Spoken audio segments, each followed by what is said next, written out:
Hello, friends. Today we are going to learn a poem. The name of the poem is Hope is the Thing with Feathers. पहा विद्यार्थी मित्रांनो, आपण आज जी कविता पाहणार आहोत त्या कवितेचं शीर्षक जे आहे ते असं आहे, hope is the thing with feather. आता होप याचा अर्थ आशा, अपेक्षा किंवा मनामध्ये असणारी उमेद. Is the thing with feathers, feather म्हणजे पंख. आता या ठिकाणी कवीनं मानवाच्या मनामध्ये असणारी जी आशा आहे ती पक्षासारखी आहे किंवा या ठिकाणी अशी आहे की तिला पंख आहेत. माणसाच्या मनामधली आशा ही अशी गोष्ट आहे की जिला पिसे किंवा पंख आहेत असं म्हटलेलं आहे. म्हणजे त्या पंखाप्रमाणे किंवा त्या पक्षाप्रमाणे पक्षाची तुलना केलेली आहे. मानवाच्या मनातील जी अपेक्षा असते, आशा असते, त्याची तुलना कवी या ठिकाणी पक्षाशी करतो. तर पहा, this poem is written by Emily Dickinson. तर या कवीनं ही कविता लिहिलेली आहे. या कवितेच्या माध्यमातून कवी आपल्याला होप, मानवाच्या जीवनामध्ये असणारी जी अपेक्षा आहे, आशा आहे, ती किती महत्त्वाची असते. He is telling the importance of hope. पहा, आपण होपफुल आणि होपलेस अशा प्रकारचे दोन शब्द वापरतो. होपफुल म्हणजे आशावादी आणि होपलेस म्हणजे ज्याला आशा नाही असा तो, असं म्हणू शकतो. म्हणून या ठिकाणी आपण जीवनामध्ये होपफुल असणे महत्त्वाचं आहे असं या ठिकाणी कवी सांगतो. पहा, hope is the thing with feathers that perches in the soul and sing the tune without the words and never stops at all. आता कवी असं म्हणतो, आशा किंवा आपल्या मनामध्ये असणारी उमेद ही अशी गोष्ट आहे किंवा हा एक पक्षीच आहे. असं तो काय म्हणतो, it is a thing. Thing म्हणजे त्याला इथं काय म्हणायचं आहे, it is a bird with a feathers. तर आशा ही अशी गोष्ट आहे की जिला पिसे आहेत, पंख आहेत, पिसे असणाऱ्या एखाद्या पक्षाप्रमाणे आहे. आणि ती आशा कुठं राहते. आता बघा, पर्च करणे म्हणजे राहणे.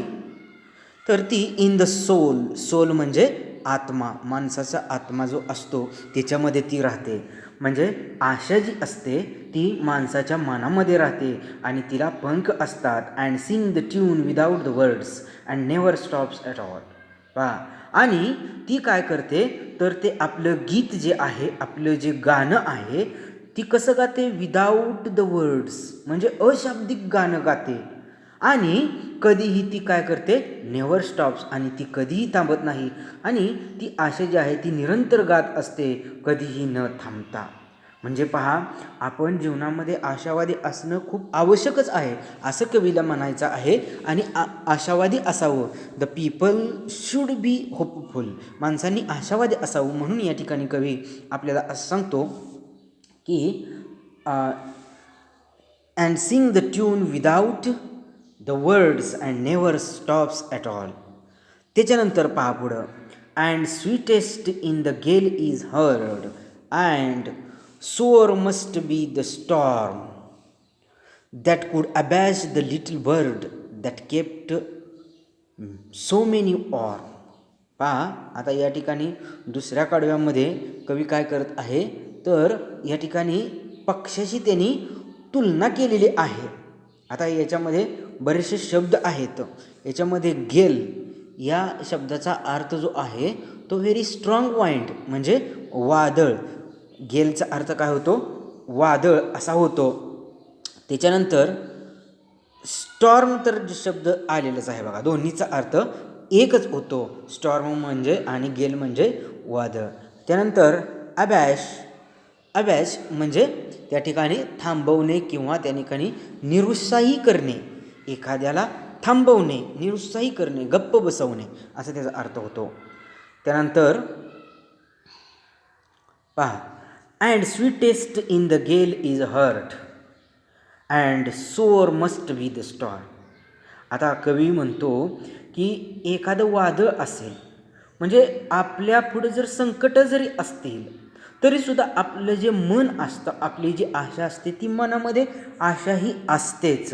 म्हणून कवी म्हणतो की एखाद्या वादळामध्ये सुद्धा हा जो पक्षी आहे तो काय करतो, अँड सुअर मस्ट बी द स्टॉर्म. वादळामध्ये सुद्धा आणि किती अडचणी आल्या तरीसुद्धा, किती त्रासदायक किंवा अतिशय त्या ठिकाणी वारा सुटलेला असेल तरीसुद्धा हा पक्षी गुणगुणतच असतो. म्हणजे त्याच्या मनामध्ये काय सुरू असतं, तर तशा प्रकारे त्याची आशा असते, त्याचं कार्य सुरू असतं. That could abash the little bird that kept so many warm. आणि म्हणून हे जे आता संकट आहे ते या आशेच्या छोट्या पक्षाला गप्प करू शकत नाही. That kept so many warm. तरी देखील तो काय करतो, संकट काळामध्ये सुद्धा, म्हणजे जरी वादळ असेल तरीसुद्धा तो पक्षी उंच उडतो. आणि म्हणूनच कवीला असं सांगायचं आहे की आपल्या जीवनामध्ये किती जरी त्या ठिकाणी अडचणी असतील, अडथळे असतील तरीसुद्धा आपल्या मनामधील जी आशा असते, अपेक्षा असते ती थांबता कामा नये. किंवा त्या ठिकाणी आपण नेहमी आशादायक किंवा आपल्या मनामध्ये आशा ही असलीच पाहिजे. आपण नेहमी होपफुल असलं पाहिजे. I have heard it in the chillest land and on the strongest and the strangest sea, yet never in extremity it asked a crumb of मी. पहा, याच्यामधले जे शब्द आहेत ते शब्द आता तुम्हाला मी पहिल्यांदा देतो. तर याच्यामध्ये पहिला जो शब्द आहे तो चिलेस्ट लँड. याचा अर्थ लक्षात घ्या. आता चिलेस्ट लँडचा अर्थ होतो मोस्ट डिफिकल्ट सर्कमस्टन्सेस, म्हणजे कठीण परिस्थिती. त्यानंतर स्ट्रेंजेस्ट. स्ट्रेंज म्हणजे अनोळखी किंवा त्या ठिकाणी जे आपल्या अनफॅमिलियर असं आपण म्हणतो, अनोळखी, ओळखीचे नसलेले. त्यानंतर एक्स्ट्रीमिटी, याचासुद्धा अर्थ काय होतो बघा, अत्यंत वाईट परिस्थिती, म्हणजे the worst of the situation, अत्यंत वाईट परिस्थिती. आता शेवटच्या कडव्यामध्ये कवी काय सांगतो, I have heard it in the chillest land and on the strangest sea. कवी म्हणतो की अगदी कठीण प्रसंगात सुद्धा मी त्या पक्षाचा आवाज ऐकला आहे. म्हणजे कवीच्या मनामध्ये जर समजा त्याच्यापुढं किती अडचणी, अडथळे असले, समस्या असली तरीसुद्धा कवीच्या मनामध्ये आशा आहे, अपेक्षा आहे. आणि ज्या ठिकाणी माझ्याबरोबर माझ्या जीवनामध्ये कोणीही नव्हतं त्या ठिकाणीसुद्धा ही माझ्याबरोबर होती. म्हणजे इट वॉज होप. ती म्हणजे माझ्याबरोबर आशा होती. Yet never in extremity it asked a crumb of मी.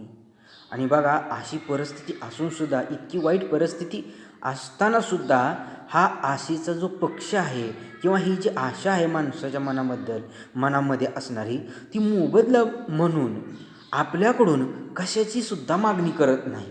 म्हणजे आपल्या मनामध्ये आशा असते परंतु तिला त्याचा मोबदला म्हणून काही नको असतं किंवा कोणतीही गोष्ट ती आपल्याला मागत नाही. So this is all about this poem. तर विद्यार्थी मित्रांनो, पहा, अशा पद्धतीने ही जी कविता आहे, hope is the thing with feathers, म्हणजे आशा ही पंख असणारी काय आहे तर गोष्ट आहे. तशा प्रकारची ती एक गोष्ट आहे. आणि प्रत्येकाने काय असलं पाहिजे, वी शुड बी होपफुल. असं म्हटलेलं आहे की आपण काय असलं पाहिजे, होपफुल, म्हणजे आशावादी. जीवनामध्ये आपण नेहमी आशावादी असणं आवश्यक आहे. दिस पोएम एंड्स हिअर. या ठिकाणी ही जी कविता आहे ती पूर्ण झालेली